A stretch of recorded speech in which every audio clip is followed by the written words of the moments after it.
Baik Ustaz. Ya. Ini Pak Ustadz sekarang mengajar lah berarti ya? Mengajar di sekolah ini ya, SMA Persiapan Selamat. Alhamdulillah, terima kasih Pak Ustadz. Ya mungkin ini juga ada podcast kan, berarti ini juga termasuk media yang bisa mengajari anak-anak untuk belajar dan mencari ilmu pengetahuan. Selama Ustadz mengajar nih dalam kelas gitu kan, ini pelajaran agama ya, Pak Ustadz pelajaran agama ya. Kalau belajar agama ini bagaimana tingkat partisipasi anak dalam mencerna belajar ini, tidak belajar, terutama belajar agama ya. Apakah dia sesuai dengan pelajaran yang dia terima dia lakukan, atau bagaimana tanggapan Ustadz yang Ustadz lihat pada saat kondisi saat ini? Ya.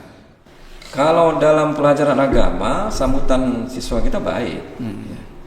Cuman ada satu hal yang membuat miris barangkali, karena kita kan belajar agama di sekolah ini kan sudah ada materi yang tertentu, misalnya akidah, masalah muamalah dan seterusnya.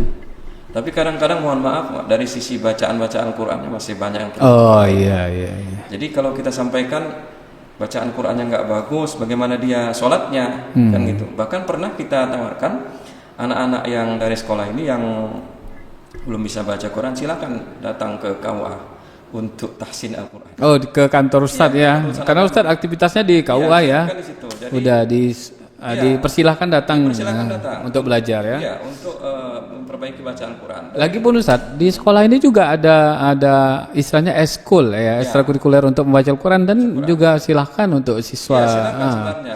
Sekolah ini sebenarnya sudah welcome ya untuk membuka supaya anak-anak ini paham tentang masalah keagamaan. Artinya bisalah dia untuk mengamalkan ajaran agama. Fasilitasnya sudah mencukupi ya. Ada musolanya ber-AC, segala macam ber-AC. Ustadznya yang ngajari Al-Quran pun juga bagus ya, Ustadz Muslim ya. Kalau dulu musola kita kan masih terbuka. Sekarang udah di dalam ada AC. Atau mungkin di ruangan podcast ini juga kita bisa. Iya, boleh nanti sekali kita cara mengajar tahsin Quran ya, tilawatul Quran. Kalau memang misalnya mereka tidak mau di KUA, bisa kita buat nanti di sini. Walaupun sebenarnya sini sudah ada.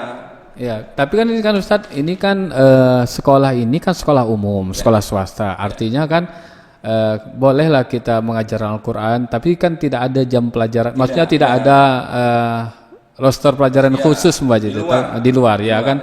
Artinya juga kita sebagai guru agama ataupun guru-guru lainnya juga bisa mengajarkan sedikit demi sedikit, walaupun bukan tanggung jawab penuh sama kita. Sebabnya dia kan dari luar kan, sudah aturnya seharusnya sudah membekali itu. Tapi kita ada usaha lah kira-kira begitu ya.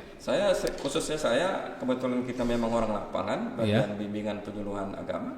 Tidak mesti orang yang mau nikah saja, siapa saja yang menyangkut masalah keagamaan, siapa saja yang memang mau belajar agama, ya kita silakan untuk belajar, welcome kita, baik di sekolah ini juga bisa maupun di Kementerian Agama. Ya, baik, ini luar biasa ya Ustaz ya. Berarti bisa kita ambil kesimpulan bahwasanya kita di sekolah ini menyediakan fasilitas untuk anak-anak yang mau belajar Al-Quran. Kemudian Ustadz juga di kantor ya kan adalah bagian dari sekolah ini kan, walaupun di kantor tapi tetap ingin anak-anak di mana saja bisa membaca Al-Quran. Karena memang fondasi dia membaca dan dia pintar, dia cerdas itu mungkin kalau dari segi agama bisa dari Al-Qur'annya dulu ya diperbaiki ya gitu kira-kira. Kuncinya agama ya. Agama itu kan kalau bicara agama luas. Ada akidah, ada muamalah dan sebagainya. Termasuk juga yang paling penting itu adalah masalah Al-Qur'annya. Bagaimana dia nanti melaksanakan ibadah, sholat misalnya, kalau bacaan Qur'annya masih ya belum baik gitu kan. Nah, kemudian lain-lain lah.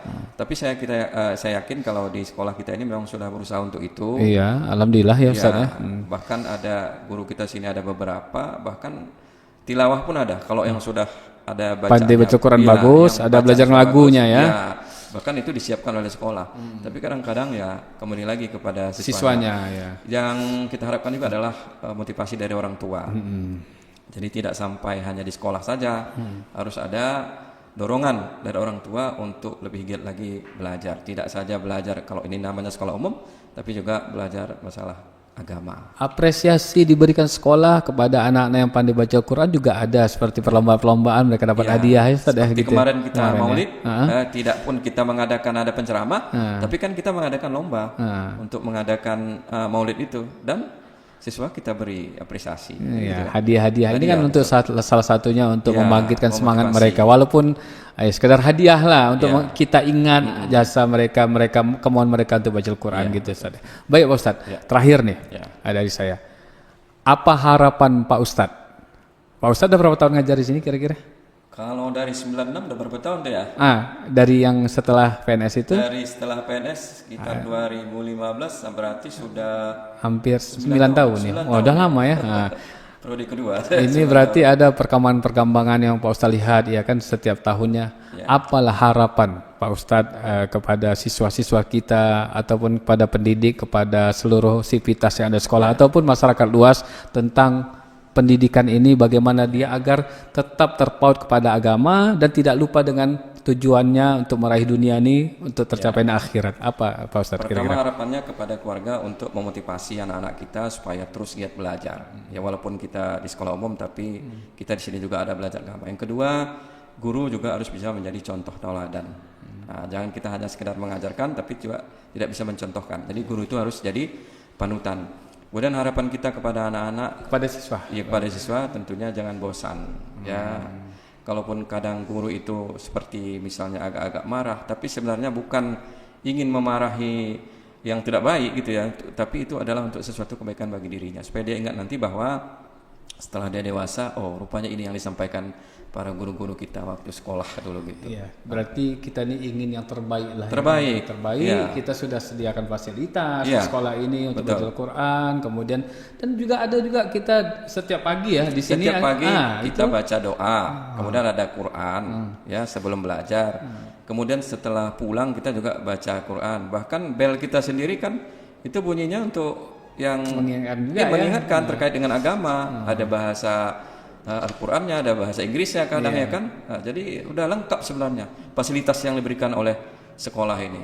Tinggal lagi kita lah kalau guru itu sebagai contoh dan tentunya mendidik. Kemudian yang berikutnya adalah siswanya sendiri mau mengikuti peraturan yang ada di sekolah, baik itu sekolah waktu dia pagi maupun dia ekskul tadi istilahnya gitu. Baik Ustaz, terima kasih banyak telah meluangkan waktunya. Insya Allah terus bisa berjuang dan berikan yang terbaik kepada murid-murid dan terus kita nih sebagai guru ini memang guru tanpa jasa, maksudnya memang waktu apapun harus kita luangkan untuk mengajar, bukan hanya di sekolah, dimanapun saja harus tetap baik formal maupun informal. Apalagi kita perlu ingat bahwa yayasan kita ini, terutama pendiri almarhum Bapak Dr. Andes Haji Amiruddin, itu yang memang sangat luar biasa. Beliau dikenal sebagai tokoh pendidikan, tidak saja di Langkat tapi di Sumatera Utara. Kitalah sebagai penerusnya, yang beliau dulu bercita-cita bagaimana supaya di Setabat ini ada sekolah, dan sekarang sudah berdiri, kita tinggal meneruskan. Tentunya dengan mengisi muatan-muatan, tidak saja dari sisi yang umum tapi juga dari sisi keagamaan. Walaupun bukan sekolah agama. Gitu. Baik, terima kasih. Mudah-mudahan bermanfaat. Baik teman-teman sekalian, para pemirsa dimanapun berada, alhamdulillah kita telah berbincang-bincang tentang pendidikan dan bagaimana kualitas untuk meningkatkan pendidikan kita, kemudian juga dorongan dan saran dari Pak Ustadz Khairul Ferdi. Mudah-mudahan ini bermanfaat bagi kita semua, bagi kita pendidik, bagi kita anak-anak kita, sebagai anak-anak didik kita juga bermanfaat. Mudah-mudahan semua ini dapat keberkahan Allah Subhanahu wa taala, terutama sekolah kita mendapat keberkahan Allah Subhanahu wa taala. Terima kasih. Insyaallah nanti kita akan ketemu lagi dengan narasumber yang berbeda. Yang penting kita akan bawa podcast ini untuk menjangkau luas tentang meningkatkan pendidikan, meningkatkan segala macam bentuk dengan harapan mendapatkan ridho Allah Subhanahu wa taala. Terima kasih. Assalamualaikum warahmatullahi wabarakatuh.